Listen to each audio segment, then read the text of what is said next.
Under the harsh fluorescent glare of a November dawn in Bakersfield, California, Logan Pierce woke to the same nightmare that had haunted him for 15 years. The sheets tangled around his legs like accusation, sweat cooling on skin that bore too many scars to count. His eyes snapped open at 4:47 a.m., 3 minutes before the alarm would shatter what little peace remained in the one-bedroom apartment above Murphy's Auto Repair on Edison Highway. The dream never changed. Jennifer's scream, Sarah's small hand going limp in his, the metallic shriek of twisting steel, the smell of gasoline and copper, the paramedic's voice cutting through the fog. Time of death, 11:34 p.m.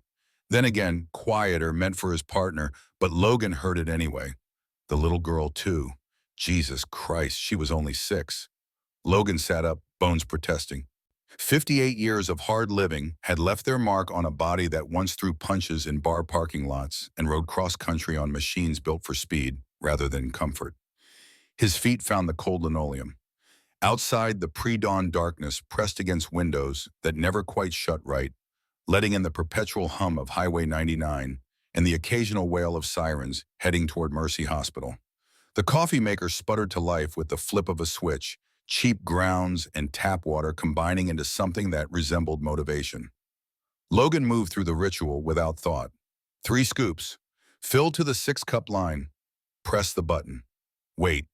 The machine gurgled and hissed while he stood at the counter in boxers and a faded Harley-Davidson t-shirt that had more holes than fabric. On the refrigerator, held by a magnet shaped like a wrench, hung a photograph yellowed at the edges. Sarah Rose Pierce, age 6, missing her 2 front teeth, grinning at the camera with the kind of joy that belonged to children who believed their fathers could fix anything. Behind her, slightly out of focus, Jennifer smiled too. They'd been at the county fair. Logan had won Sarah a stuffed elephant by knocking down milk bottles. She'd named it Mr. Trunks and slept with it every night until the accident made sure she'd never sleep again. The coffee finished brewing. Logan poured it black into a chipped mug that read, "World's Best Dad," a Mother's Day gift from 2003 that he couldn't bring himself to throw away or use without feeling like a fraud. He carried it to the small wooden table by the window where his leather jacket hung on the back of a chair, patches worn smooth from years of wear. Hell's Angels, Bakersfield, California. Through the window, the eastern sky bled from black to deep purple. Streetlights still burned along Edison Highway, illuminating the scattered debris of American working-class life. A liquor store with bars on the windows. A check-cashing place that charged 18%. The auto shop below where Logan had worked for the past 11 years. First as hired help, then as owner when old Murphy died and left the business to the only person who'd shown up to his funeral. Logan sipped the coffee and watched Bakersfield wake up. A city of 400,000 souls, most of them trying to get by on wages that hadn't kept pace with rent in a decade. Oil fields to the north, agriculture to the south. The kind of place people drove through on their way to somewhere better, or ended up in when everywhere else had already said no. His phone buzzed on the table. A text from Marcus Williams, club president. Everyone called him preacher, even though the closest he'd been to church was the time they'd rescued a priest's motorcycle from a chop shop in Fresno. Meeting at the clubhouse, 7 a.m. sharp. Prospect business and community vote. Logan typed back with thick fingers that had rebuilt 1,000 carburetors, but struggled with touchscreens. I'll be there. The sun crept higher. Logan drained the coffee and moved toward the bathroom, a cramped space with tiles that had been avocado green in 1974 and hadn't improved with age. He showered underwater that ran cold for the first minute, then scalding hot, no in between. The temperature matched his life. Extremes. Nothing moderate, nothing safe. Standing under the spray, Logan let the heat work into muscles that carried tension like a religion. His hands braced against tiles as water ran over the tattoos that covered his back and shoulders. An eagle with spread wings, the words "in memory" across his shoulder blades. Dates beneath: Jennifer Marie Pierce, 1972-2004. Sarah Rose Pierce, 1998-2004. He'd gotten the ink 6 months after the accident, after the first stint in county lockup for the bar fight that sent a man to the hospital with a broken jaw. Logan had been drunk. The other guy had said something about watching where you're going, and Logan had heard it as watching your daughter die, and his fist had moved before his brain could stop it. The judge had given him 90 days and mandatory AA meetings. Preacher had been at one of those meetings, standing in the back with arms crossed, motorcycle boots leaving dirt marks on the church basement floor. After the session ended and everyone filed out to smoke cigarettes in the parking lot, Preacher had approached. "You got the look," he'd said, voice rough from 40 years of unfiltered Camels. "The look of a man who's already died, but his body hasn't figured it out yet." Logan had stared at him. "What's it to you?" Preacher had smiled, gap-toothed and knowing. "Nothing, except I had that same look in '76 when I came back from Vietnam and found out my wife had taken the kids and disappeared. Spent 2 years trying to drink myself into the same grave as my buddies who didn't make it out of Da Nang." The words had hit different than the usual AA platitudes about higher powers and one day at a time. This was a man who understood that some holes don't get filled. You just build your life around them and hope the edges hold. They talked for 3 hours in that parking lot. By the end, Preacher had extended an invitation. "We're not saints. We're not looking for them either. But we take care of our own. You need brothers? We're here." Logan had joined the Hells Angels Motorcycle Club 2 weeks later. That had been 12 years ago. Now, standing in the shower with water beating down on skin and ink and scar tissue, Logan wondered if Preacher had saved his life or just prolonged the dying. Some mornings the distinction felt important. Most mornings it didn't. He shut off the water and dried with a towel that had seen better decades. The mirror had fogged over, which suited him fine. Logan didn't need to see what the years had carved into his face. He knew the inventory by heart. Lines around eyes that had seen too much. Gray stubble that would turn into a beard if he let it go more than 3 days. A nose broken twice, once in a wreck outside Modesto, once by a tire iron wielded by a man who'd objected to Logan's presence in his bar. In the bedroom, Logan dressed in the uniform that had become his identity. Jeans worn soft at the knees. Steel-toed boots that laced up past the ankle. A black t-shirt with the sleeves cut off. Over it all, the leather vest, the cut, the colors. Hell's Angels patch on the back, 13 inches across, the death's head grinning with knowledge that everyone ends up in the same place eventually. His 1978 Harley-Davidson Shovelhead sat in the parking lot below, chrome catching the early light. Logan had inherited the bike from his father, who'd bought it new the year Logan turned 10. The old man had been a mechanic too, had taught Logan everything about engines and nothing about emotions. He died of a heart attack at 62, 3 years before Sarah was born, never meeting his only grandchild. Logan descended the exterior stairs, boots ringing on metal. The November air held the bite of winter coming down from the Sierra Nevada, cold enough that his breath plumed white. Across the street, a convenience store's neon sign flickered. Open 24 hours. A homeless man pushed a shopping cart filled with aluminum cans toward the recycling center 6 blocks east. The Shovelhead fired up on the second kick, engine rumbling with the deep-throated growl that had become synonymous with American rebellion. Logan let it warm up while he checked the oil and tightened the primary chain. Maintenance wasn't optional. Machines broke down when you neglected them. People did too, but at least machines you could fix. He swung a leg over the seat and rolled out onto Edison Highway, heading north toward the clubhouse on the outskirts of town. Traffic was light this early, mostly semi-trucks hauling agricultural products to distribution centers in Los Angeles. A few pickups carrying construction workers toward job sites that paid $12 an hour and demanded 60-hour weeks. The clubhouse sat on 2 acres of dirt lots surrounded by chain-link fence topped with barbed wire. A single-story building that had once been a warehouse for tractor parts, now converted into a bar, meeting room, and crash space for brothers who needed somewhere to sleep it off. Half a dozen motorcycles already lined up outside. Logan recognized them all. Preacher's '82 Electra Glide, Tommy Wrench's custom chopper, young Jake's new Softail that still had the dealer stickers on it. Inside, the air smelled like stale beer and motor oil. Preacher sat at the head of a long wooden table scarred with cigarette burns and carved initials. He looked up when Logan entered, eyes sharp despite the lines that framed them. "Brother," Preacher said, "sleep well?" Logan crossed to the coffee pot on a card table against the wall, poured himself a cup from the pot that had been brewing since yesterday, same as always, Tommy Wrench, 55 years old, with 4 arms like steel cables and a beard down to his chest, sat 2 chairs down from Preacher. He'd been Logan's sponsor in AA for 9 years, had talked him down from the edge more times than either of them cared to count. Heard about the Fernandez kid, Tommy said, voice carrying the particular roughness of a man who'd smoked 2 packs a day for 40 years before quitting cold turkey. Got picked up in Fresno with enough meth to charge him with intent. Preacher's jaw tightened. He wearing the prospect patch? No, Tommy said, but he was at the rally in August. People saw him with us. Then he's on his own, Preacher said. We don't touch that poison. Never have. Anyone who does isn't with us. The door opened and young Jake walked in, 28 years old, with the kind of enthusiasm that made older members simultaneously hopeful and exhausted. He carried his phone in one hand, screen glowing. You see this? Jake held up the phone. News is blowing up about some little girl who got grabbed from a park yesterday. Amber Alert just went out. Logan's coffee suddenly tasted like copper. Where? Here, Jake said. Bakersfield, Lincoln Park over on H Street. 6-year-old girl.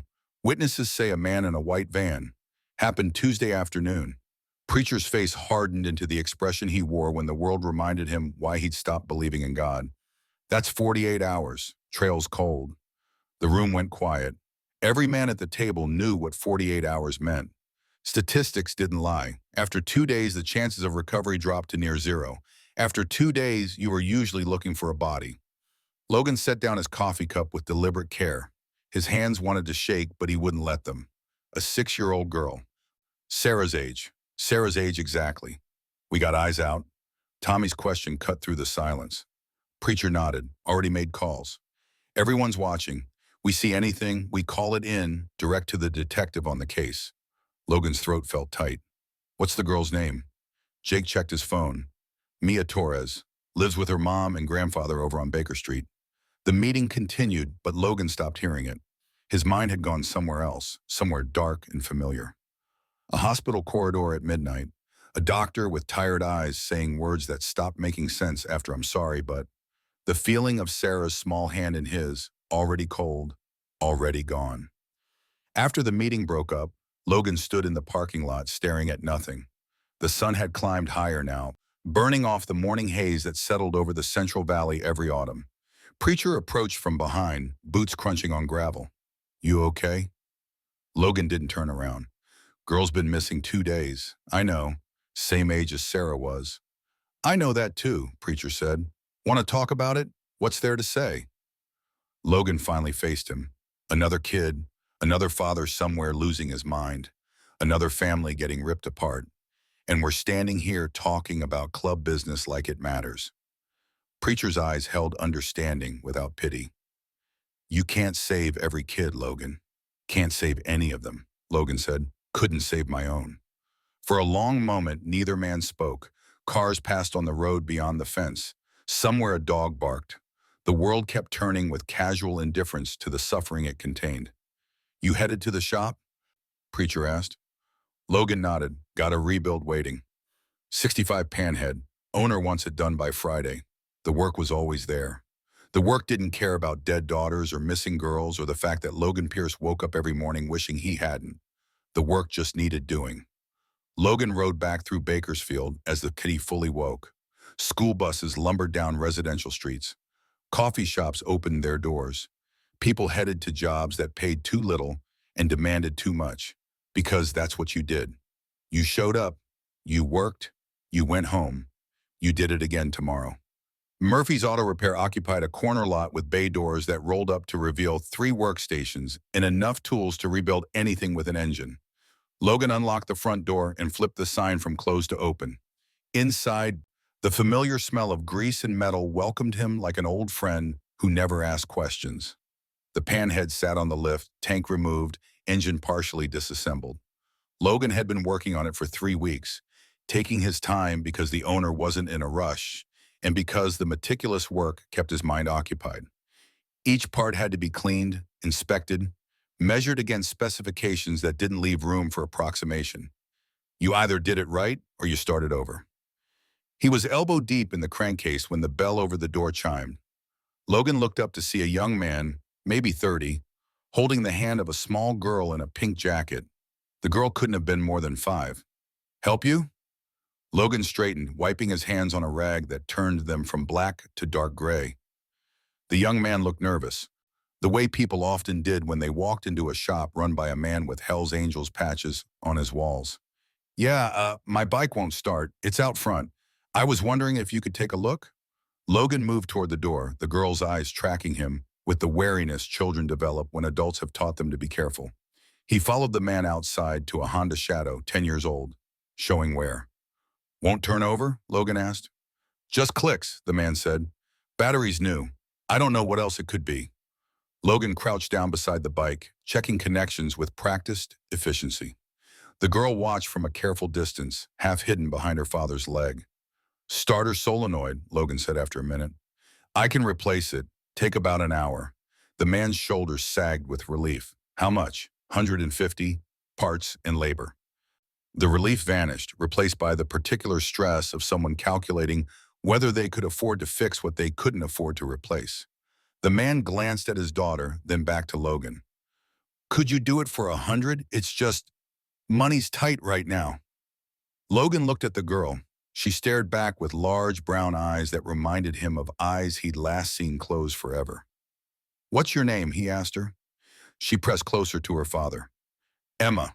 That's a pretty name, Logan said. Then to the man, 100's fine. Come back in an hour. The young father's gratitude poured out in a stream of thank yous that Logan cut short with a raised hand. Just take care of that little girl. Watch her close. Something in Logan's tone made the man go still. I do. I will. Logan watched them walk toward the coffee shop 2 doors down.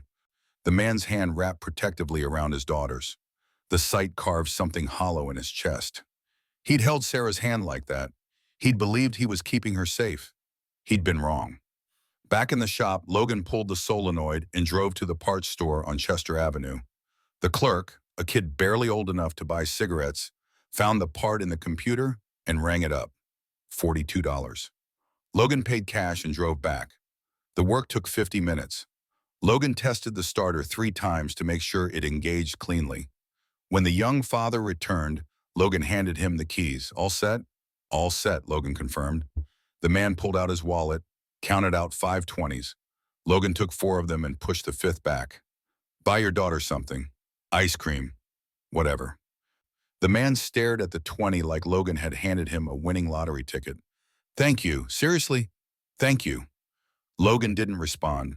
The father and daughter left, the bike purring smoothly as they rode away.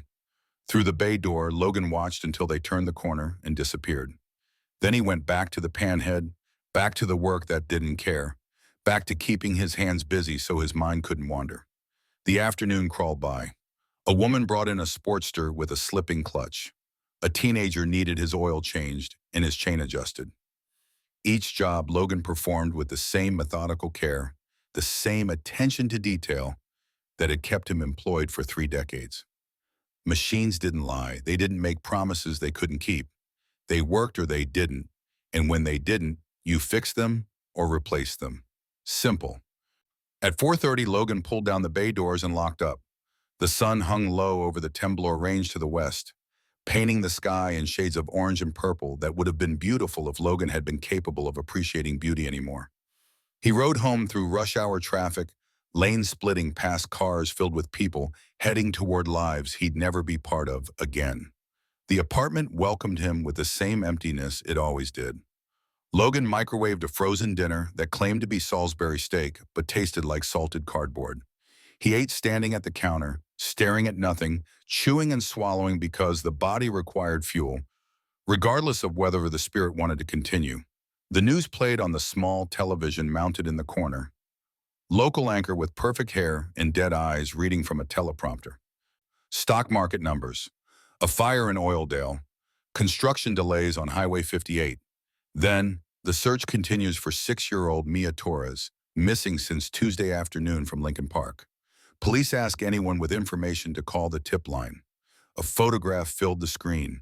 A little girl with dark curls and a gap-toothed smile, wearing a yellow dress. Mia Torres, age 6, last seen at 3:45 p.m. Logan's fork stopped halfway to his mouth.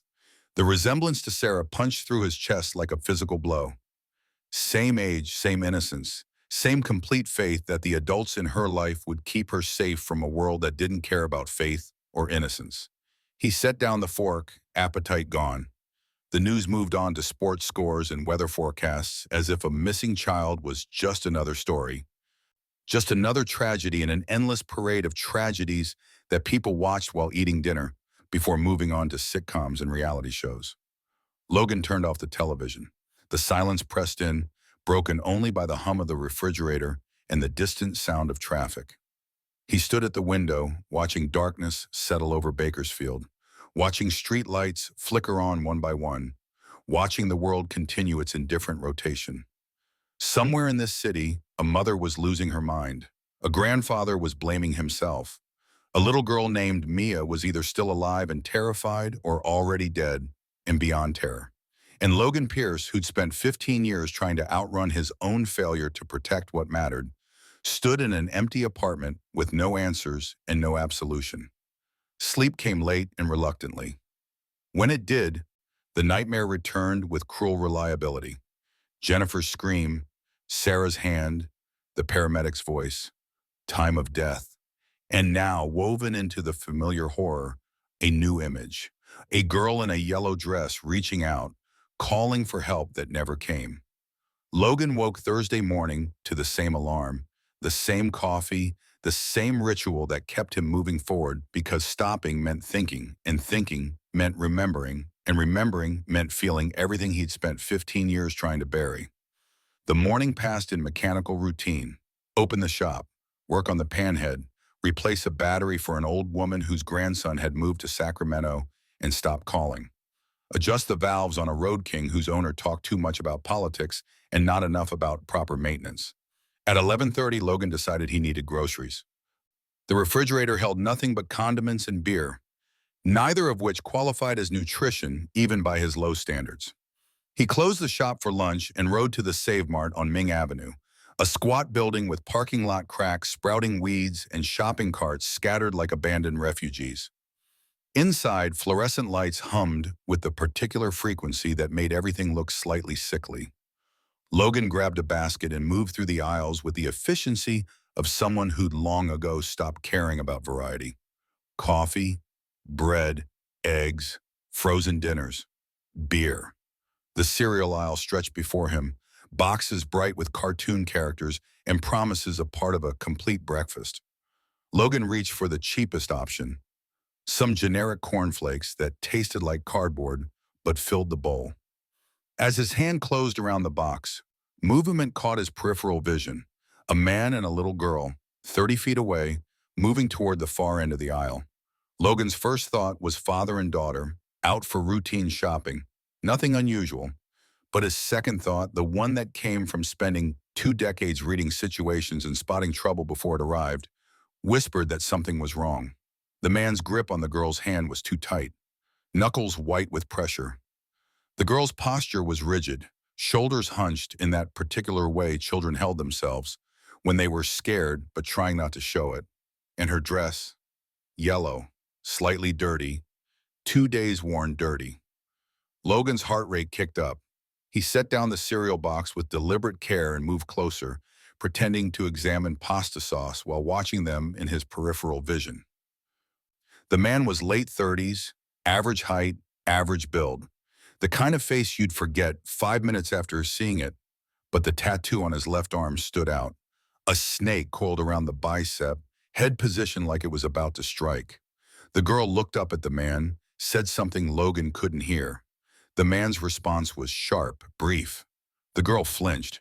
Logan's internal alarm system, honed by years of navigating dangerous situations, started screaming. Every detail added to the picture. The man's eyes constantly scanning, checking the ends of the aisle, watching for observers. The girl's shoes didn't match her dress. One pink, one white. Like she'd been dressed in a hurry from whatever clothes were available. Then the girl's eyes met Logan's. For a half second that stretched into infinity, their gazes locked. In her expression, Logan saw pure terror fighting with desperate hope. Her hand came up slowly, fingers spreading in a gesture that meant nothing to most people, but everything to someone paying attention. Palm open, thumb tucked against palm, four fingers extended. The silent signal for help that had spread through social media and school safety programs, a way for someone in danger to ask for help without alerting their captor. Logan's breath caught. The girl's hand stayed raised for one more heartbeat, then dropped. The man hadn't noticed. He was focused on grabbing a box of something off the shelf, muttering about hurrying up. Everything in Logan's body went cold and hot simultaneously. His mind raced through possibilities. Could be his daughter having a bad day. Could be a custody situation. Could be completely innocent. But the girl's eyes, Logan knew fear when he saw it, knew the difference between a child upset about not getting candy and a child genuinely terrified. He'd seen Sarah's eyes in those final moments, seen fear so pure it transcended language. The man started moving toward the end of the aisle, pulling the girl with him, heading for the checkout, heading for the exit, heading for gone. Logan made his decision in the space between heartbeats. He set down his shopping basket and started walking. Every step felt like moving through concrete. His hands wanted to shake, but he clenched them into fists, relaxed them, controlled the adrenaline spike that demanded action. Can't spook him, can't make a scene. Get between him and the door, slow them down, figure out what's real. The man had reached the end of the cereal aisle, turning toward the front of the store. Logan angled to intercept, moving through the canned goods section, eyes tracking his target through gaps in the shelving. The girl stumbled slightly. The man jerked her upright without looking down, focused entirely on getting to the checkout. Logan emerged from an aisle ahead of them, positioned himself to look like he was studying the magazine rack near the registers. Hunting and fishing publications he had zero interest in. But from this angle, he could watch them approach. The girl saw him. Her eyes widened fractionally, that tiny spark of hope flaring brighter. Please, her expression said, please don't walk away. Logan had walked away from a lot of things in his life. Fights he should have stayed for, responsibilities he should have shouldered. The wreckage of his marriage in the years before the accident when he'd been too focused on work and not enough on family. He'd walked away and kept walking until the universe forced him to stop by taking away everything that mattered. Not this time. Logan stepped directly into their path, casual, like it was accidental. "Oh, excuse me," he said, voice friendly, unthreatening. The man pulled up short, irritation flashing across his face. "No problem," the man muttered, trying to step around. Logan shifted his weight, blocking without appearing to block. "Hey, do you know where they keep the motor oil? I swear they rearranged this whole store." The man's jaw tightened. "Don't know. Don't shop here usually." Up close, Logan could see more details. Sweat on the man's forehead despite the store's air conditioning. Dirt under his fingernails. The smell of unwashed clothes and nervous perspiration. And on the girl's wrist, just visible beneath the sleeve of her yellow dress, the faint purple shadow of bruising. Logan's vision tunneled. Every instinct screamed to grab this man by the throat and put him on the ground. But instinct wouldn't help the girl. Instinct would create chaos, and in chaos, the man might run, or worse.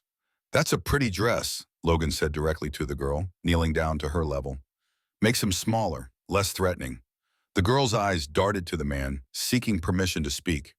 The man's hand tightened on hers. "We're in a hurry, old man. Move." "Old man."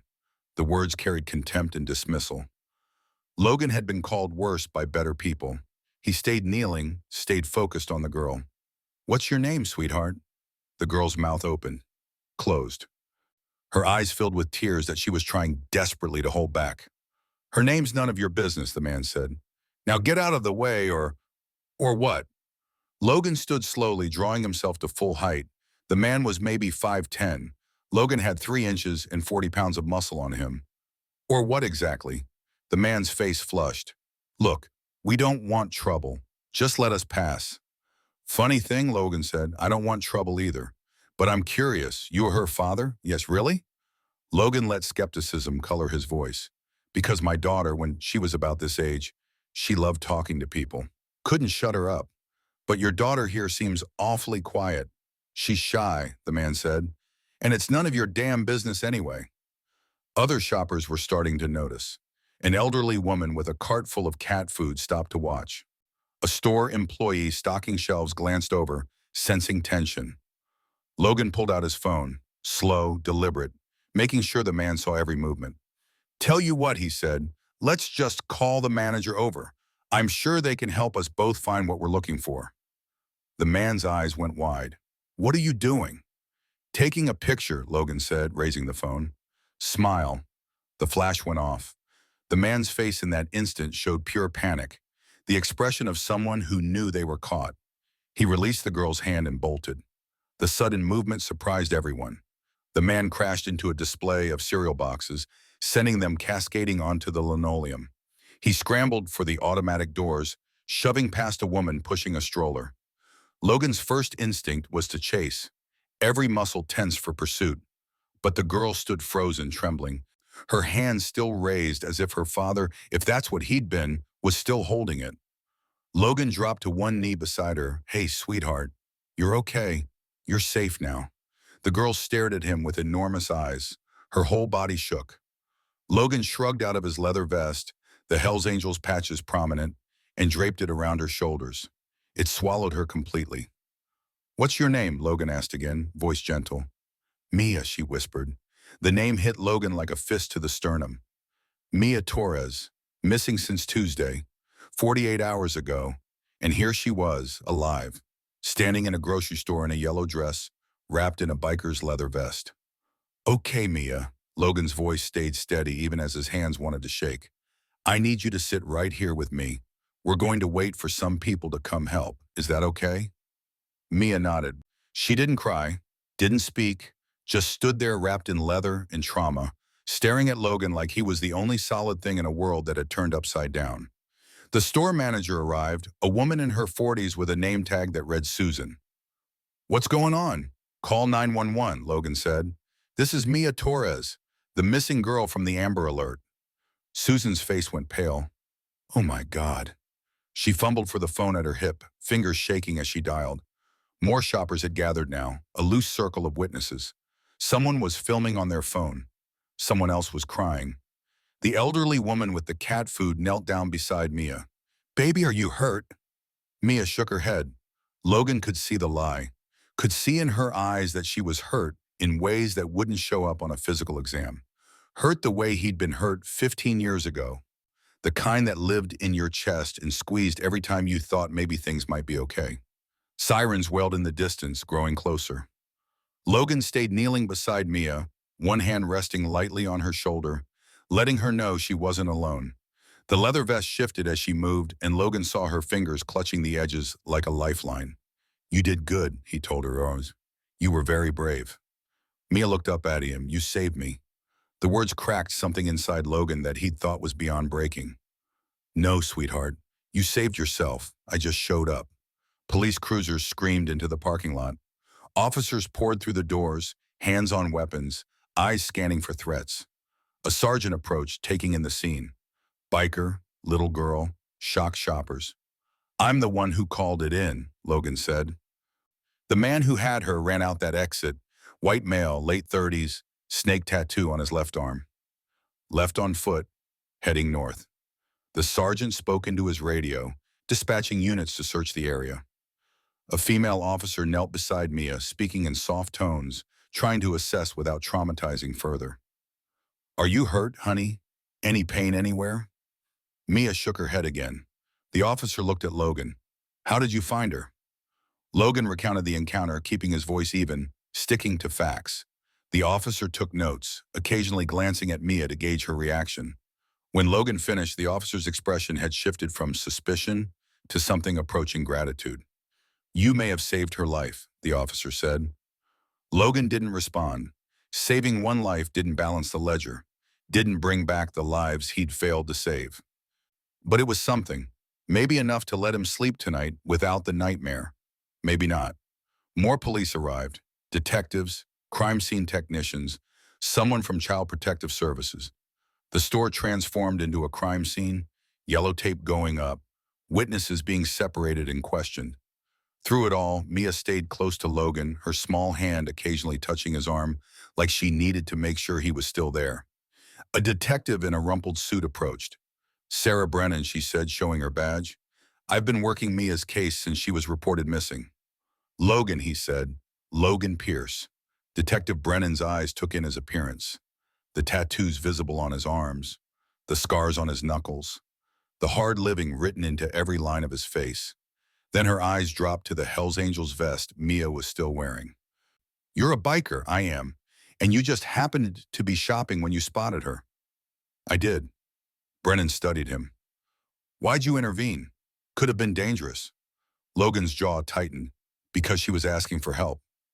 The hand signal, Brennan said. Logan nodded. And the look in her eyes. I've seen that look before. Where? In my daughter's eyes, right before she died. The words dropped into the space between them, heavy with truth. Brennan's expression shifted, the cop's natural suspicion giving way to human understanding. I'm sorry, she said. Me too, Logan said, but at least this time I didn't walk away. More officers flooded the parking lot. Someone shouted that they'd spotted the suspect trying to hotwire a car near the back of the property. Footsteps pounded. Radios crackled. The machinery of justice grinding into motion. Detective Brennan turned to coordinate the arrest. Logan stayed with Mia, who'd gone very quiet, very still. Shock settling in as adrenaline faded. You're going to be okay, Logan told her, not sure if he was lying or not. Your mom's coming. You're going to see your mom. Mia's eyes filled with tears. Mommy? Yeah, sweetheart. She's been looking for you. She never stopped looking. The automatic doors opened and a woman burst through. Mid-30s, dark hair wild, eyes red from crying. She saw Mia and a sound tore from her throat, something between a sob and a scream. Mia! The little girl turned and time seemed to stop. Mother and daughter locked eyes across 20 feet of grocery store linoleum. Then Mia was running and her mother was running, and they collided in the middle in an embrace that made everyone watching remember what love looked like when it was pure and uncomplicated and worth dying for. Logan stepped back, giving them space. Behind the mother came an older man, late 60s, moving slower but with the same desperate relief on his face. The grandfather, Logan assumed, the one who'd been watching Mia when she was taken. The old man reached them and wrapped his arms around both, forming a protective shell. His shoulders shook with sobs he'd probably been holding back for 48 hours. Logan turned to leave. His part in this was done. Time to fade back into the life he'd built from wreckage and regret. Wait! The mother's voice cut through the noise. Wait, please! Logan stopped. The woman disentangled herself from her daughter and walked toward him. Tears streamed down her face, but her eyes were clear, focused. You saved her. You saved my daughter. Logan shook his head. Anyone would have, but they didn't, the woman said. You did. Her voice broke. I don't know how to thank you. The old man joined them, one hand still holding Mia's. He extended his other hand to Logan. Thank you, he said. His grip was firm, calloused, the hand of a working man. Thank you for bringing her back. Logan couldn't speak. His throat had closed up. He nodded and turned again to leave. What's your name? The woman asked. Logan, I'm Elena Torres. This is my father, Carlos. And this is Mia. Her voice caught on her daughter's name. Mia peeked out from behind her grandfather, still wearing Logan's vest. She pulled it tighter around herself. You can keep that, Logan managed. Looks better on you anyway. Mia smiled. It was the first smile Logan had seen on her face. Small, tentative, but genuine. Like maybe someday she'd remember this as the day a monster turned out to be human and a stranger turned out to care. The paramedics arrived to check Mia over. Detective Brennan returned to inform them that the suspect, Ray Devlin, had been apprehended and was in custody. Multiple charges, no bail, justice swift if not always satisfying. Logan stood apart from it all, watching the Torres family cling to each other, watching the relief and joy and trauma mixed together in a cocktail that would take years to fully process. He knew that mixture, had been drowning in it for 15 years. Mr. Pierce? Logan turned. Detective Brennan had approached quietly. We'll need a full statement. And you might have to testify when this goes to trial. Whatever you need, Logan said. Brennan studied him again. You did good today. Really good. Logan glanced at Mia, saw her laughing at something her mother said. saw life returning to a face that had been locked in terror. Did what needed doing, he said. Brennan handed him a business card. Call me tomorrow. We'll set up a time for the statement. Logan pocketed the card and walked toward the exit. Outside, the November afternoon had turned cool, clouds rolling in from the west. His shovel head sat where he'd left it, chrome dull under the overcast sky. He swung his leg over the seat and sat for a moment, hands on the handlebars, not starting the engine. His chest felt tight. His eyes burned. And for the first time in 15 years, the weight he carried felt fractionally lighter. Not gone, never gone, but lighter. Logan fired up the shovel head and rode home through Bakersfield's afternoon traffic, past the auto shop and the liquor stores and the check-cashing places. Past lives lived in quiet desperation and loud Friday nights. Past all of it toward an apartment that waited empty, but maybe, just maybe, didn't feel quite as lonely as it had that morning. That night, sleep came easier. The nightmare still arrived, but different now. Sarah's hand still went limp. Jennifer still screamed. But somewhere in the darkness, another hand reached out. A girl in a yellow dress, and this one time, Logan didn't let go. He woke Friday morning to sunlight streaming through the window and the phone ringing. Preacher's name on the screen. You see the news? Preacher asked without preamble. Logan rubbed his eyes. What news? You're all over the news. Hell's Angel hero saves missing girl. It's on every channel. Logan sat up fully awake now. Jesus. Reporters are already calling the clubhouse, Preacher said. Want to interview you. Want to know all about the big bad biker with the heart of gold. He paused. Why didn't you tell me? Didn't seem important, Logan said. Didn't seem, brother, you saved a kid's life. That's important. Logan swung his legs out of bed. All I did was pay attention. Anyone could have. But anyone didn't, Preacher said. You did. And now people want to talk about it. Want to know your story. I don't have a story, Logan said. I saw something wrong and stepped up. That's it, Preacher laughed, low and knowing. That's exactly the story they want to hear. The one where the guy everyone's afraid of turns out to be the hero. The redemption arc. America eats that up. I'm not interested in redemption, Logan said. No, then why'd you do it? The question hung in the air. Logan stared at Sarah's picture on the refrigerator. Because I couldn't save mine, he said quietly. Maybe I could save someone else's. Preacher was silent for a moment. That's redemption, brother, whether you want it or not. They talked for another few minutes about logistics, the club's PR response, how to handle media requests, whether Logan wanted to do interviews. He didn't, but Preacher pointed out that positive press for the Hells Angels was rare and should be used when it appeared. Think about it, Preacher said. Meanwhile, brothers want to buy you a drink tonight. Celebrate. Nothing to celebrate, Logan said. You're wrong, Preacher said. Mia Torres is alive because you paid attention.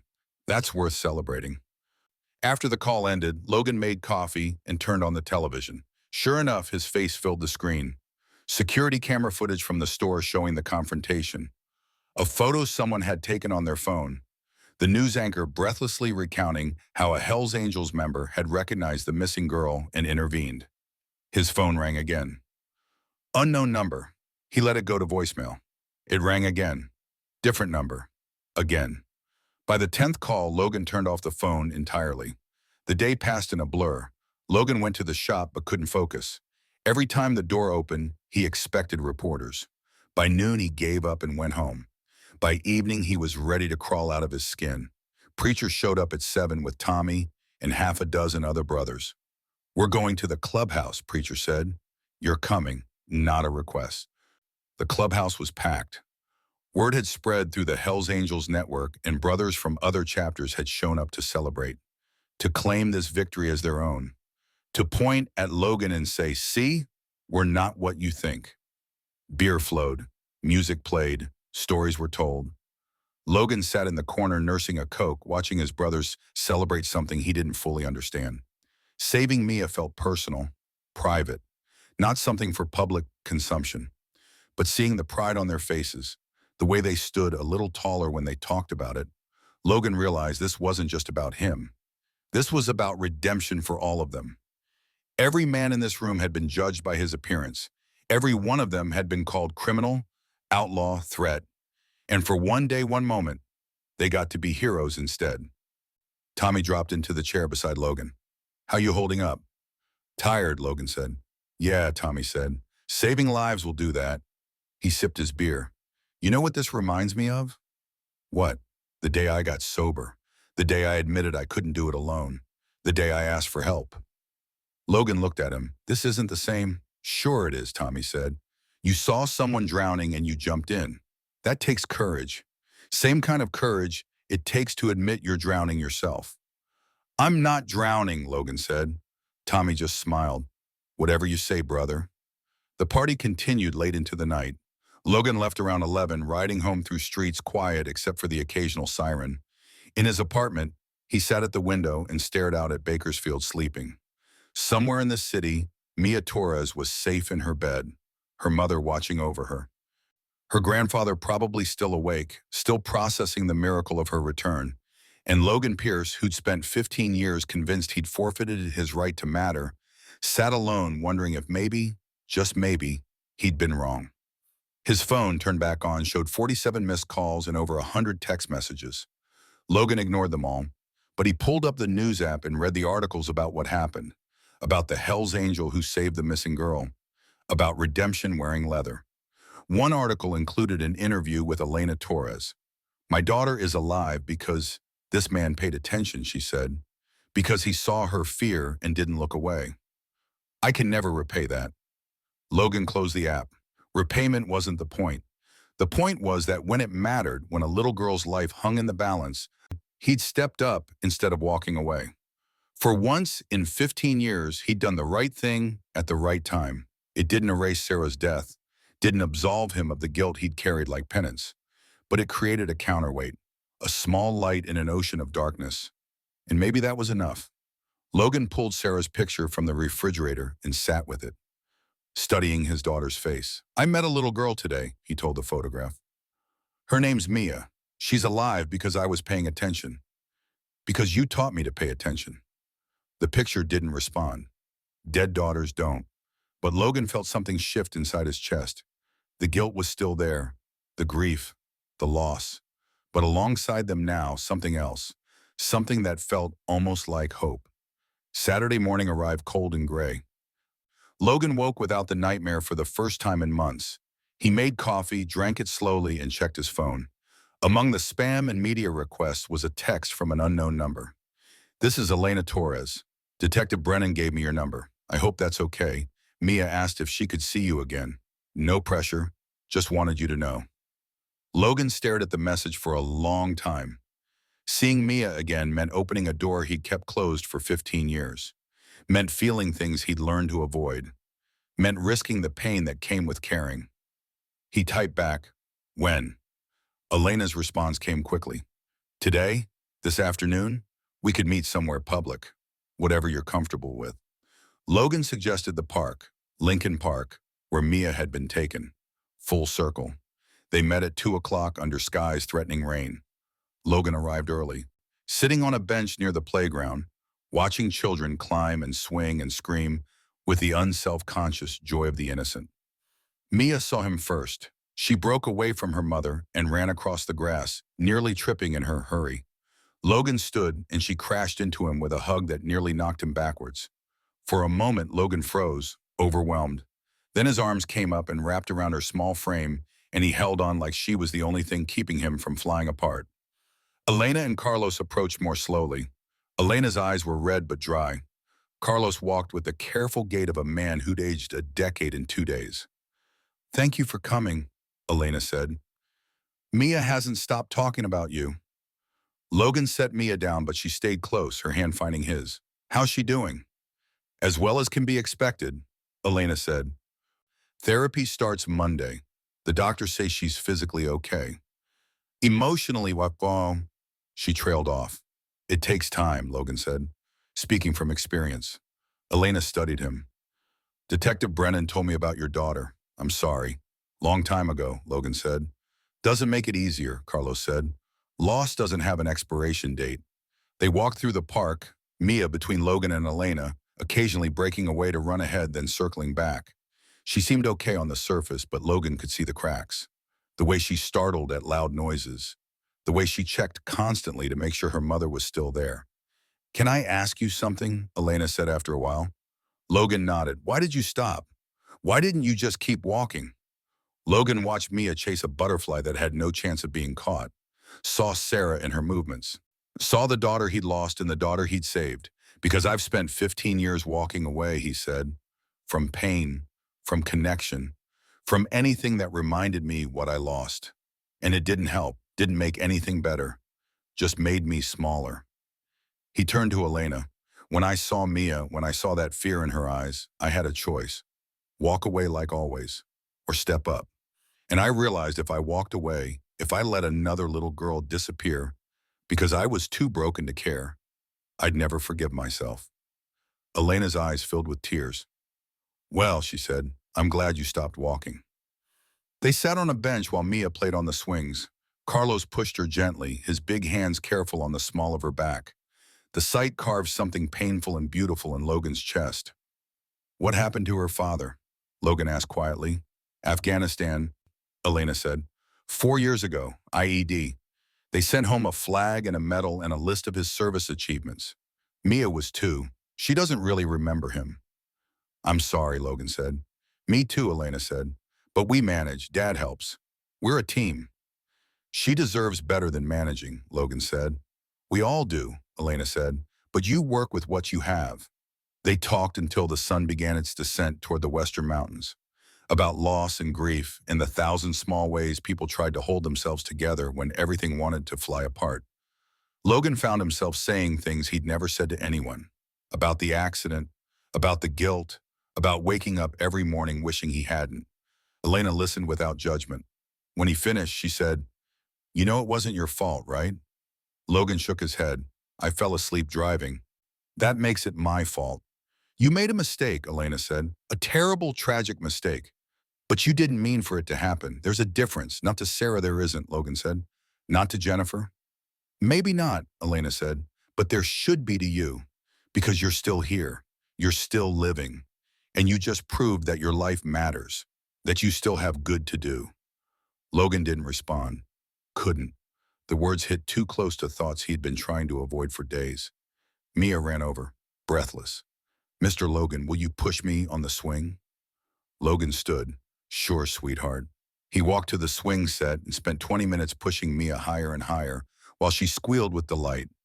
Her joy was pure, uncomplicated by the trauma she'd endured, or maybe complicated by it in ways that would only become clear later. Either way, in this moment, she was just a little girl on a swing, flying toward a sky that held no threats. When the light began to fade, Elena called them in. Mia hugged Logan goodbye with fierce intensity. "Will I see you again?" she asked. Logan glanced at Elena, who nodded. "Yeah," he said. "Yeah, you will. Promise?" "I promise," Mia smiled and ran to her mother. The Torres family walked toward their car, Mia holding both her mother's and grandfather's hands. Logan watched until they disappeared around the corner. He rode home as darkness fell. The apartment welcomed him with familiar emptiness, but it felt different now. Less like a tomb and more like a place where someone lived. Someone who mattered. Someone who'd made a difference. Logan made dinner, actual dinner, not frozen cardboard. He ate slowly, tasting the food for the first time in recent memory. After, he sat at the window and watched the city lights come on one by one. His phone buzzed, a text from Preacher. "Media still calling. You want me to set up interviews?" Logan thought about it, about what it would mean to go public with his story, to become the poster child for redemption, to have his worst moments dissected for entertainment. Then he thought about the Torres family, about other families with missing children, about awareness and vigilance and the power of paying attention. He typed back, "Set it up, but keep it local. And I'm not doing any reality show bullshit." Preacher's response, "Understood. You're doing a good thing, brother." Logan set down the phone and picked up Sarah's picture. The glass had a crack across one corner from when he'd thrown it against the wall in a drunken rage 6 years ago.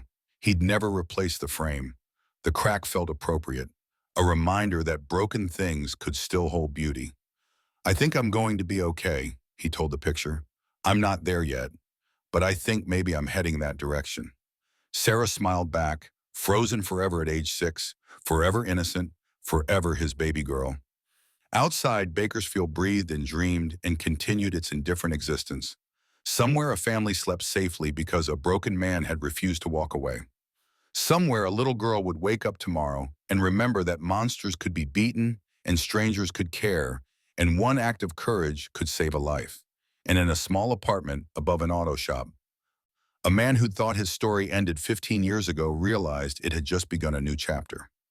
Not a happy ending. Life didn't give those, but a continuation, a chance to matter, a reason to keep getting up in the morning beyond simple habit. Logan Pierce, Hell's Angel, mechanic, father of a ghost, guardian angel to a girl in a yellow dress, sat in the darkness and felt something he hadn't felt in years. Peace, not permanent, not complete, but enough to let him close his eyes and drift towards sleep without dreading what dreams might come. Enough to face tomorrow and the day after that and all the days that stretched ahead like an uncertain road. Enough to keep riding. The media descended on Logan's life like locusts on a harvest field. Monday morning brought 3 news vans parked outside Murphy's Auto Repair. Cameras pointed at the bay doors like weapons. Reporters stood on the sidewalk with microphones, waiting for him to emerge so they could ask the same questions in slightly different arrangements of words. Logan ignored them for 2 hours, kept working on the panhead rebuild, torquing bolts to exact specifications, while voices outside called his name through the closed doors. But customers couldn't get through the gauntlet of cameras, and eventually Logan had to make a choice between hiding and doing business. He rolled up the bay door at 10:30. The reporters surged forward like a wave breaking on shore. "Mr. Pierce, Channel 7, how does it feel to be called a hero?" Logan, Action News. "What made you recognize the danger signal? Can you tell us about your daughter, the one you lost?" That last question came from a young woman with perfect hair and dead eyes, the kind who'd built a career on other people's tragedies. Logan's jaw tightened, but his voice stayed level. "I'm not doing interviews. You want a statement? Here it is. I saw a child in danger and intervened. That's what anyone should do. Now I have work and you're blocking my customers." "But Mr. Pierce, the public wants to know." "The public can want all day long," Logan said. "Doesn't mean they get it." He pointed to the street. "You're on private property. Leave or I call the cops." The reporters didn't move. Logan pulled out his phone and dialed. The threat worked better than the words. They retreated to the sidewalk, cameras still rolling, voices still calling, questions. Inside the shop, Logan's hands shook as he set down the phone. The attention felt like sandpaper on raw skin, abrading what little peace he'd found. His phone buzzed with another call from a number he didn't recognize. He declined it and immediately another came through. By noon, Logan had turned off his phone entirely. By 2 o'clock, a reporter had somehow gotten the clubhouse number and Preacher was calling the shop's landline. "Brother, we need to talk about this." "Nothing to talk about," Logan said. "There's everything to talk about." Preacher's voice carried the weight of decades leading men who didn't want to be led. "You think this goes away if you ignore it? It doesn't. It gets bigger, grows teeth. Better to control the narrative than let them write it for us. I don't care about narratives. You should, because right now they're digging into your past, into the accident, into every arrest, every fight, every mistake you ever made. And when they can't get quotes from you, they'll get them from people who barely knew you 15 years ago and have opinions anyway." The truth of that settled in Logan's chest like concrete. Media didn't care about truth. They cared about story. And a Hell's Angel with a tragic past saving a little girl was a story worth exaggerating. "What do you want me to do?" Logan asked. "One interview, local station, controlled environment. You tell your story, your way. Then we ask them to respect your privacy going forward. And you think they'll respect that?" "No," Preacher said, "but at least you'll have your version on record." Logan stared at the panhead on the lift, half assembled, waiting for hands that knew how to fix broken things. "I'll think about it." "Think fast," Preacher said. "The longer you wait, the hungrier they get." That evening, Logan rode to the clubhouse as twilight bled the color from the sky. Inside, the usual crowd had gathered, but the energy felt different. Brothers stood straighter, spoke louder. Someone had printed out news articles and pinned them to the wall like trophies. Tommy intercepted Logan at the door. You see this? He gestured to the articles. We're heroes now. Hell's Angels heroes. When's the last time those two words appeared in the same sentence without a question mark? Logan studied the headlines. Local biker saves missing girl. Hell's Angels member stops kidnapper. The new face of brotherhood. Each one accompanied by the security footage from the store, Logan's tattooed arms visible as he confronted Ray Devlin. Feels weird, Logan said. Feels right, Tommy countered. For once, people see us the way we see ourselves, not criminals, not thugs, men who look out for their communities. Preacher called the meeting to order, and the brothers settled into their usual seats. But the agenda wasn't usual. Instead of discussing runs and maintenance and who owed dues, Preacher stood at the head of the table and addressed what everyone was thinking. Logan's actions last week brought attention to this club.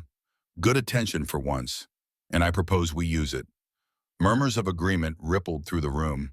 We've talked before about community outreach, about changing perceptions. Now we have an opportunity, the Guardian Angels program we discussed last year. Time to make it real. Young Jake leaned forward, eager. What are we talking about? Teaching kids self-defense? More than that, Preacher said. Teaching awareness, safety, how to spot danger, how to ask for help.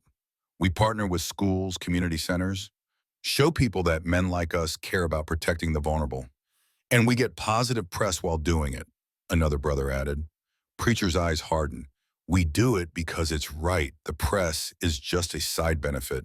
He turned to Logan. You started this, brother. You lead it. Logan's instinct was to refuse. Leading meant visibility, and visibility meant exposure. And exposure meant people asking questions about Sarah and Jennifer and all the ways he'd failed before succeeding once. But every face at the table watched him with expectation, with hope, with the belief that maybe they could be more than society expected. I'm no teacher, Logan said. You just taught every person watching that news footage what courage looks like, Tommy said. That's teaching enough. The vote was unanimous. Logan Pierce would head the Guardian Angels initiative. The irony wasn't lost on anyone that a man who'd spent 15 years convinced he had nothing to offer was now being asked to lead. After the meeting, brothers clustered around Logan with congratulations and backslaps, and the particular rough affection men showed when they were proud but didn't have words for it. Someone bought him a Coke. Someone else offered whiskey.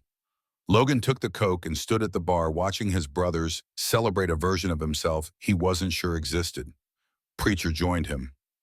How you really doing? Overwhelmed, Logan admitted. Good, means you're paying attention. Preacher sipped his beer. You know what I see when I look at you? A project that won't quit screwing up? Preacher smiled. A man who got handed a second chance and didn't waste it. Most people, they get that chance, and they're so busy looking backward, they miss it. You looked forward, saw that little girl, acted. Didn't feel like a choice, Logan said. Best ones never do. Preacher set down his beer. You're going to help a lot of people with this program, but I think the person you help most might be yourself. Logan didn't respond. The idea that saving others might save himself felt too convenient, too neat. Life didn't work that way. You didn't balance the scales by doing good after doing harm. The universe kept better accounting than that. But maybe Preacher was right about one thing. Maybe looking forward instead of backward was its own kind of salvation. Wednesday brought Elena's call. Logan was under a Dynawide glide replacing a clutch when his phone rang, the vibration rattling against the concrete floor where he'd left it. He crawled out from under the bike and checked the screen. Elena Torres. His thumb hovered over the decline button. Accepting meant continued connection, and connection meant vulnerability, and vulnerability meant risking the pain he'd spent 15 years avoiding. He answered. Elena's voice carried warmth that reached through the phone. Logan, hi. I hope I'm not interrupting. Just working. What's up? A pause, then, I wanted to invite you to dinner. At our house. This Sunday. If you're free. Logan's first instinct was to refuse. To claim prior commitments or vague obligations. To retreat back into the isolation that felt safe even as it suffocated. But Mia's face appeared in his mind. Her smile at the park, the way she'd hugged him like he mattered. What time? 5 o'clock, Elena said. Nothing fancy, just family dinner. Dad's cooking. He makes these enchiladas that'll change your life. I'll be there, Logan heard himself say. After they hung up, Logan sat on the shop floor staring at the phone. He'd just committed to inserting himself into a family's life, into their grief and recovery, and the complicated process of healing from trauma. Every instinct screamed that he'd regret this, that getting close meant getting hurt, that caring about people only set you up for loss. But isolation hadn't protected him from pain. 15 years of keeping everyone at arm's length had just made him empty. Maybe it was time to try something different. Sunday arrived cold and clear. Logan spent the morning cleaning his apartment for the first time in months, scrubbing away the accumulated neglect that came from not caring about your surroundings. He showered, shaved, put on his least damaged jeans and a button-down shirt he'd forgotten he owned. At 4:30, he stood in front of the mirror trying to decide if he looked presentable or ridiculous. The shirt collar felt like a noose. His face looked wrong without 2 days of stubble. But this was Elena's family, and families deserved effort. He grabbed flowers from the grocery store, cheap carnations that felt inadequate, but better than showing up empty-handed. The address Elena had given him led to a modest apartment complex on the east side, stucco walls painted beige and children's bikes chained to the railings. Logan knocked at apartment 2B and heard footsteps running. The door flew open and Mia stood there in a purple dress, grinning. "Mr. Logan, you came." Behind her, Elena appeared, wiping her hands on a dish towel. "Come in, please." Her smile reached her eyes. The apartment was small but filled with life. Photos covering every wall surface. Kids' artwork held to the refrigerator with magnets. The smell of cooking meat and spices making Logan's mouth water, despite his nerves. Carlos emerged from the kitchen, apron tied around his thick waist. "Logan, good to see you again." His handshake was firm, calloused, the grip of a man who'd worked with his hands his entire life. "Brought these," Logan said, offering the flowers. They seemed sadder in his hand than they had at the store. Elena took them with genuine appreciation. "They're beautiful." "Thank you." She disappeared into the kitchen to find a vase. Mia grabbed Logan's hand. "Come see my room. I drew more pictures." Logan let himself be pulled down the narrow hallway to a small bedroom painted pink. Drawings covered every surface, angels and motorcycles and families holding hands. In the corner sat a shelf with stuffed animals arranged in careful rows. Mia pointed to a drawing taped to her mirror. "That's you. You're my guardian angel." The picture showed a figure with wings and a motorcycle, the proportions impossible but the intent clear. Logan's throat tightened. "It's perfect, sweetheart." They returned to find the table set, plates arranged around a center filled with serving dishes. Enchiladas, rice, beans, fresh tortillas wrapped in a towel. Carlos had been cooking all day. "Sit, sit," Carlos commanded. "Food's getting cold." They settled around the table, Logan between Mia and Carlos. Elena said grace in Spanish and English, thanking God for family and safety and second chances. Logan bowed his head and felt like an imposter in this sacred space. But when the food was passed and plates filled and conversations started flowing, something shifted. Carlos asked about motorcycles and Logan found himself explaining the difference between shovelheads and Evos. Elena asked about the shop and Logan described the satisfaction of taking something broken and making it whole. Mia mostly stayed quiet, occasionally touching Logan's arm like she needed to confirm he was real. The food tasted like home should taste, like care transformed into sustenance. Logan had forgotten that food could be more than fuel, that meals could be communion. After dinner, Carlos insisted on showing Logan his workshop in the garage. Power tools hung on pegboards with the precision of a man who respected his equipment. An old Schwinn bicycle frame sat on a workbench, partially restored. "Been working on this for my granddaughter," Carlos said, "for when she's ready to ride without training wheels." Logan ran his hand over the frame. "Good bones, just need some love." "Like most things," Carlos said. He pulled 2 folding chairs from the corner and gestured for Logan to sit. They sat in comfortable silence for a moment, 2 men who understood that sometimes words weren't necessary. "Elena told me about your daughter," Carlos said finally. "I'm sorry." Logan stared at the bicycle frame. "Thank you, I lost my son, Mia's father, 4 years now." Carlos's voice carried the particular roughness of grief that never fully smoothed. "He was a good man. Good father, good soldier, died for people who will never know his name. I'm sorry, Logan said. We carry them, don't we? Carlos met Logan's eyes. The ones we've lost. Carry them like stones in our pockets. Gets heavy over the years. Logan nodded. Yeah, it does. You ever put them down? No, Logan said, but maybe I'm learning to carry them different. Not as weight, as, he searched for words, as a reason to keep walking. Carlos smiled, sad but knowing. That's all we can do. Keep walking. Keep showing up. Keep trying to be worthy of the time we're given. They sat in the garage until Elena called them back inside for dessert. Flan with caramel sauce that tasted like heaven had learned to cook. Mia curled up next to Logan on the couch, her small body warm against his side. This felt dangerous. This warmth, this belonging, this sense that maybe he could be part of something beyond his own grief. Dangerous because it meant having something to lose again. But Logan had spent 15 years protecting himself from loss, and the only thing he'd accomplished was making himself smaller. Maybe it was time to risk being larger. He left at 9, Mia hugging him goodbye with fierce intensity. Elena walked him to his bike. Thank you for coming, she said. It means more than you know, to all of us. Thank you for inviting me, Logan said. Your family? He stopped, not sure how to finish. They like you, Elena said.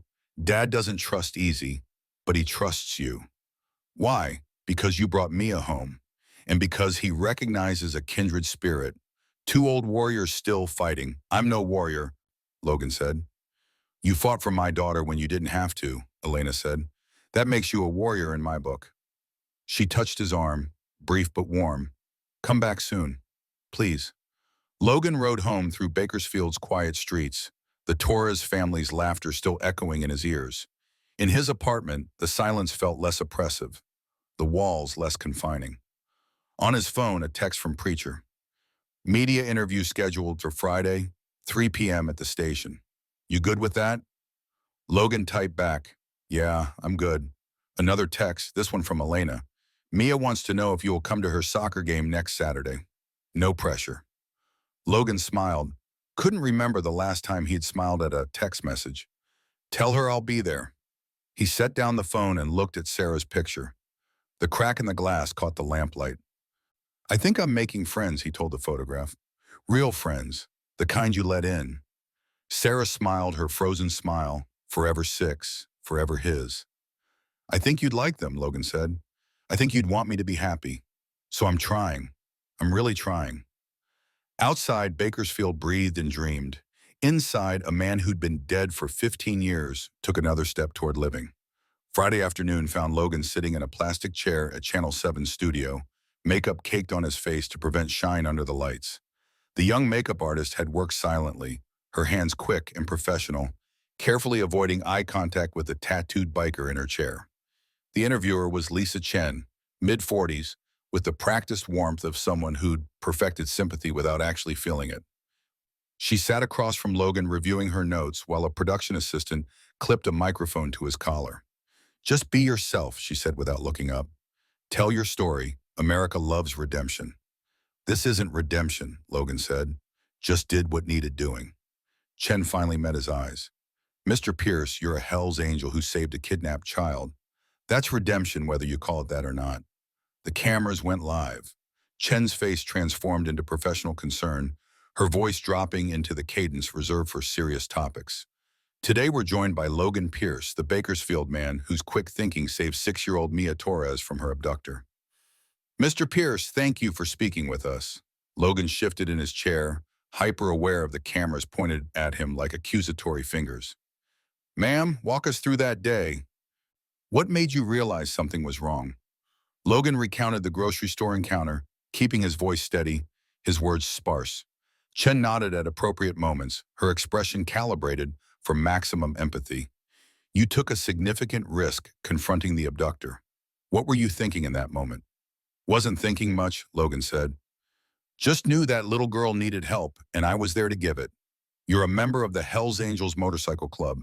Some people might be surprised that someone with your background would intervene. Logan's jaw tightened. My background is I'm a mechanic who rides a motorcycle and values brotherhood. The club teaches us to protect our communities. That's what I did. Chen leaned forward. You also suffered a personal tragedy. You lost your daughter 15 years ago. Did that influence your decision to help Mia? The question landed like a punch Logan had seen coming but couldn't block. His hands gripped the armrests. My daughter Sarah died in a car accident. I was driving, fell asleep at the wheel. He paused, forcing air into lungs that wanted to close. Every day since I've wondered if I could have done something different. When I saw Mia, I knew this was something I could do different. Chen's eyes glistened with tears that might have been genuine. That's a powerful statement. Do you feel like saving Mia gave you closure? No, Logan said flatly. Sarah's still gone. Nothing changes that. But maybe it proves I can still do some good in this world. Maybe that's enough. The interview continued for 20 minutes. Questions about the Hells Angels community programs, about the Guardian Angels initiative, about whether Logan considered himself a hero. To that last question, Logan's answer was immediate and absolute. I'm not a hero. Heroes don't let their families die. I'm just a man trying to do better than I did before. When the cameras finally shut off, Chen extended her hand. Thank you. This will air tonight at 6. Logan stood, pulling off the microphone. Just tell the truth. That's all I ask. The truth doesn't always make good television, Chen said. But I'll do my best. Logan left the station feeling scraped raw. Preacher waited outside, leaning against his electric glide. How'd it go? Like being skinned alive, Logan said. Good, Preacher said. Means you were honest. Honest hurts. They rode back to the clubhouse where brothers had gathered to watch the interview live. Logan endured the experience of seeing himself on television, hearing his own words played back, watching his face contort with barely controlled emotion when Chen asked about Sarah. When it ended, silence filled the clubhouse. Then Tommy stood and started clapping. Others joined until the room thundered with applause. Logan felt heat rise in his face. It was just an interview. It was the truth, Preacher said. And the truth matters. Saturday morning, Logan woke to sunshine and the knowledge that he'd promised Mia he'd attend her soccer game. He dressed in jeans and a clean t-shirt, leaving the Hells Angels vest at home. This was about Mia, not club representation. The soccer field sat on the edge of a park where children in oversized jerseys chased a ball with more enthusiasm than skill. Logan found Elena and Carlos in the small bleachers, Elena waving when she spotted him. You came. Elena's smile held genuine pleasure. Said I would, Logan replied, settling onto the aluminum bench that protested his weight. Carlos handed him a paper cup of coffee. She's number 7, the one who runs like her shoelaces are tied together. Logan watched Mia sprint across the field, her coordination questionable, but her determination absolute. When she spotted him in the stands, her face lit up, and she waved so enthusiastically she tripped over the ball. She's been talking about you all week, Elena said. Told everyone at school her guardian angel was coming to watch. The game was chaotic, 6-year-olds swarming the ball like bees around a hive. Mia played with abandon, falling frequently, getting back up with grass stains on her knees and joy on her face. During halftime, she ran to the bleachers for water. Did you see? I almost scored. You were amazing, Logan said. Mia's smile could have powered the city. Will you come to all my games? Logan glanced at Elena, who nodded permission. Yeah, sweetheart, I'll come. After the game, a tie that both teams celebrated like victory, the Torres family invited Logan to lunch. They drove to a taqueria where the food came wrapped in foil and tasted like authenticity. Carlos and Logan talked about motorcycles and carpentry, while Elena and Mia planned Mia's upcoming birthday party. Sitting in that cramped booth with sauce dripping down his fingers and Mia chattering beside him, Logan felt something he hadn't felt in 15 years. He felt like part of the family. The feeling terrified and comforted him in equal measure. Months passed with gathering momentum.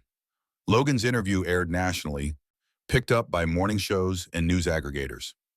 The Hells Angels Guardian Angels program, launched with Logan reluctantly at the helm, teaching children at community centers how to recognize danger and ask for help. The first session was a disaster. Logan stood in front of 20 kids at the Boys and Girls Club, sweat soaking through his shirt, words tangling in his throat. But Mia was there, sitting in the front row, watching him with absolute faith. For her, he pushed through the terror of public speaking. for her and for all the other children who needed to know that monsters could be beaten and help could come from unexpected sources. By the third session, Logan had found his rhythm. He spoke plainly about awareness and intuition, about the hand signal Mia had used, about trusting your instincts when something felt wrong. Parents thanked him afterward, shaking his hand, their children clutching coloring books about safety. One mother, tears streaming, told Logan her son had been approached by a stranger the week before and remembered to run to the nearest adult. "You saved my baby," she said. "You saved him without even being there." Logan drove home that night thinking about legacy and ripples and how one act of courage could multiply across countless lives. Winter arrived with unusual cold. On a Tuesday in early December, Detective Brennan called with news Logan had been expecting, but dreading. Trials set for January. Ray Devlin's pleading not guilty. "We need your testimony." "Whatever you need," Logan said. "It won't be easy. Defense will try to discredit you. Your record, your club affiliation. They'll make you look like the bad guy." "Don't care what I look like," Logan said. "Just care that he gets put away." January brought rain in the trial. Logan wore his only suit, purchased the day before from a thrift store, the shoulders tight and the pants an inch too short. He sat in the courthouse hallway watching people shuffle past, lawyers and victims and families shattered by violence. Elena found him there, Carlos beside her. Mia was in school, spared the trauma of facing her abductor. "You ready?" Elena asked. "No," Logan said honestly. "Good. Means you understand what's at stake." The courtroom felt smaller than Logan expected. Wood paneling and fluorescent lights and the American flag hanging limp in the corner. Ray Devlin sat at the defense table, thinner than Logan remembered, eyes hollow. When Logan's name was called, his boots echoed on the tile floor. He placed his hand on the Bible and swore to tell the truth, the whole truth, nothing but. The prosecutor, a woman named Rodriguez with steel in her spine, guided him through the encounter. Logan spoke clearly, describing what he'd seen, what he'd felt, why he'd intervened. "You testified you have experience recognizing fear in children's faces. Can you explain that?" Logan's throat tightened. "My daughter died 15 years ago, car accident. I was driving. In the hospital, before she passed, I saw terror in her eyes. Pure terror. When I saw the same thing in Mia's eyes, I knew something was seriously wrong." The defense attorney was a man named Sullivan, 60 years old with the predatory patience of someone who'd made a career from creating reasonable doubt. "Mr. Pierce, you have a criminal record, correct?" "I do." "Including assault and battery?" "Yes. Bar fight in 2006. I served my time."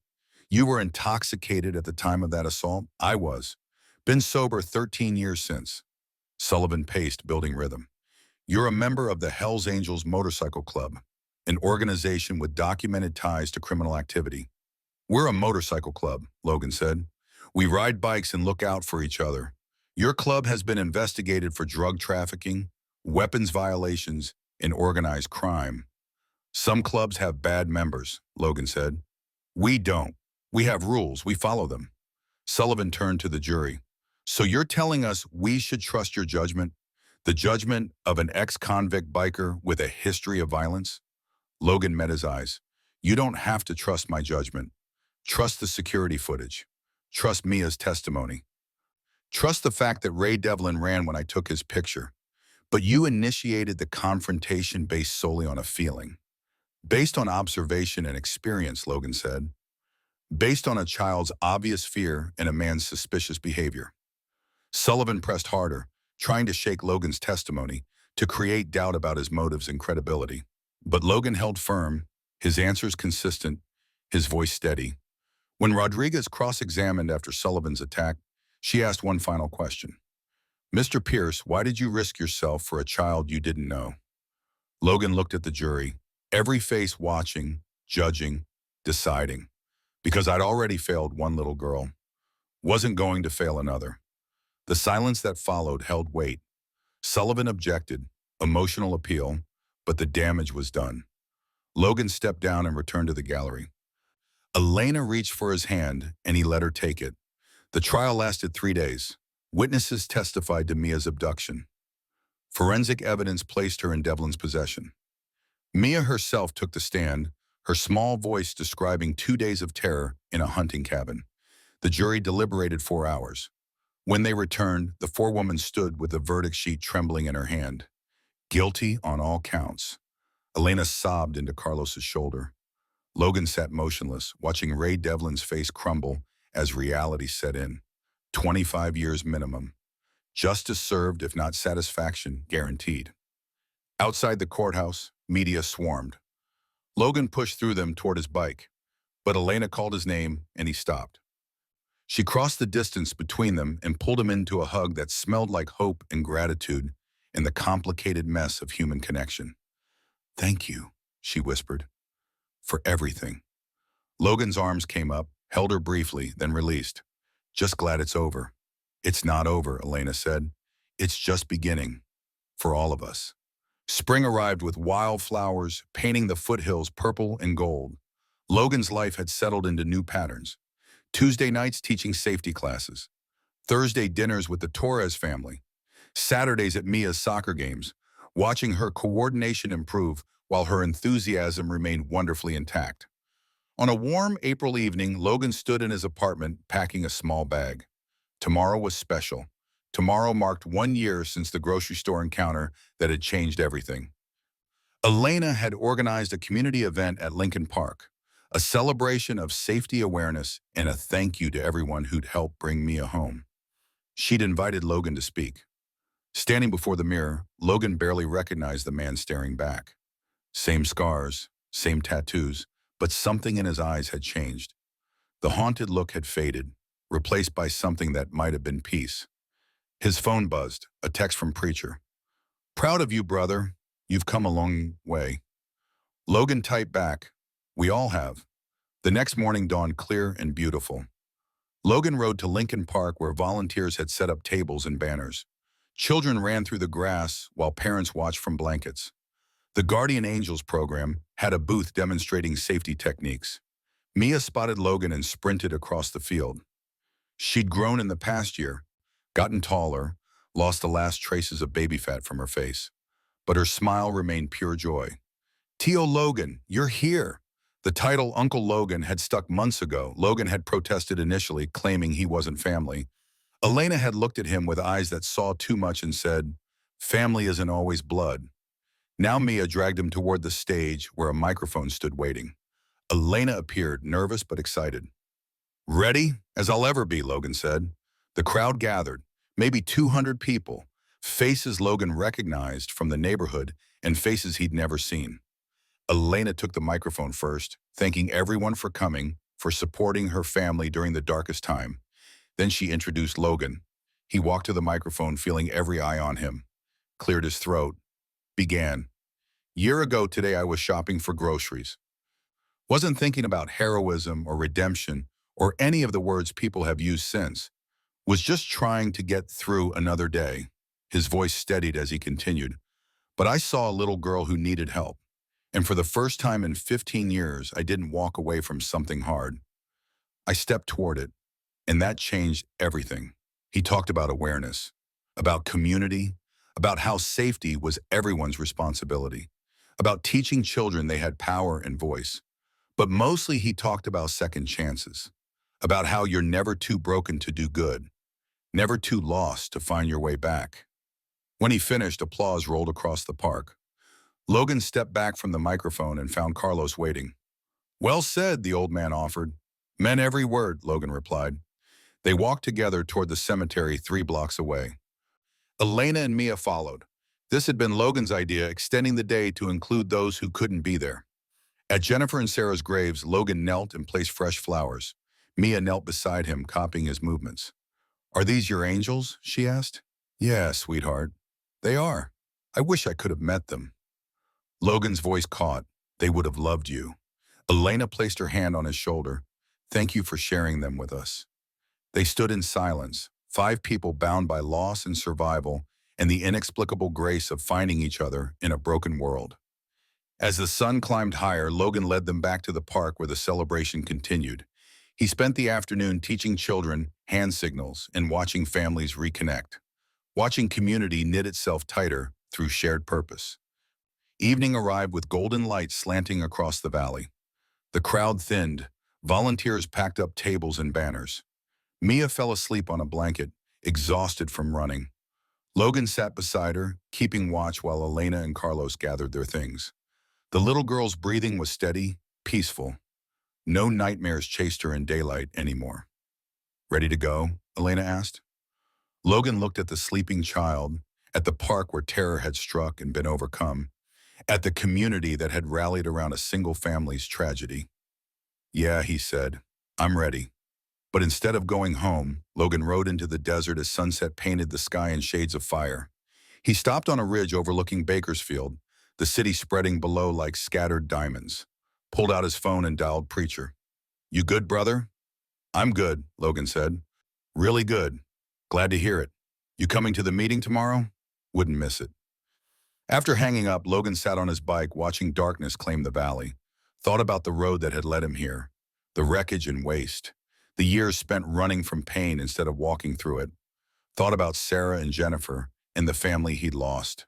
About Elena and Mia and Carlos and the family he'd found. Both were real. Both mattered. Grief and joy could coexist, two sides of the same coin flipping through time. His phone buzzed, a text from a young mother whose son had used the hand signal last week when approached by a stranger. "Thank you for teaching him that. You saved my baby's life." Logan typed back, "He saved himself. I just showed him how." Riding home through darkness, Logan felt 15 years of weight lift fractionally. Not gone, never gone, but lighter. At his apartment, Sarah's picture waited on the refrigerator. Logan touched the cracked glass. "I'm okay now, baby. Took a long time, but I'm okay." Outside, Bakersfield breathed and dreamed. Inside, a man who'd been dead for 15 years understood finally what it meant to live. Not perfectly, not without pain, but with purpose, with connection, with the knowledge that broken things could still hold beauty and broken men could still do good. Logan Pierce, mechanic, Hell's Angel, father of a ghost, guardian angel to a girl who'd given him back his life, closed his eyes and slept without nightmares. The road stretched ahead, uncertain and infinite, but for the first time in 15 years, Logan was ready to ride it.